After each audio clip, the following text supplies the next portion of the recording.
tal? Buenos días, soy Mariano Mier del Quinto. Estamos aquí en el confinamiento ayudándoos en casa con nuestra carta un poco más escueta, que la podéis tener en nuestras redes sociales, y tenemos servicio a domicilio propio.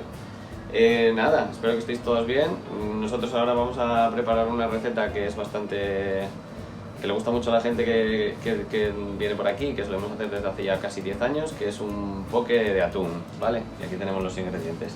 Vamos a utilizar un filete de atún, luego unos cherries, unas algas crujientes, sésamo y luego unas salsas, ¿no? Que son como la base del poke, que llevamos hoja, un dressing de sésamo, sriracha, unas semillas de sésamo con wasabi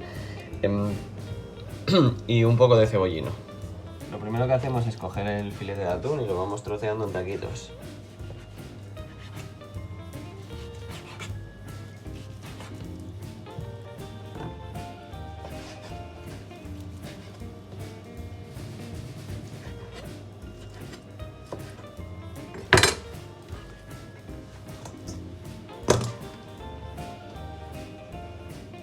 Luego cogemos unos cherries que tenemos aquí y los vamos a trocear en cuartos.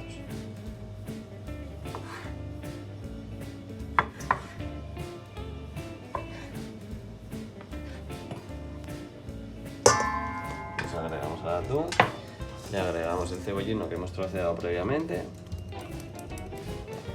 Ahora le echamos un poco de aceite de sésamo. Esto es una salsa que se llama Kimuchinamoto, que es así un poco ahumada y salada. Un poco de dressing de sésamo, que es una pasta hecha con semillas de sésamo, y salsa de soja. Y nada, revolvemos. Dejamos unos 5 minutos que vaya cogiendo todos los sabores, reposando así que macere un poco. Y luego ya simplemente sería emplatarlo.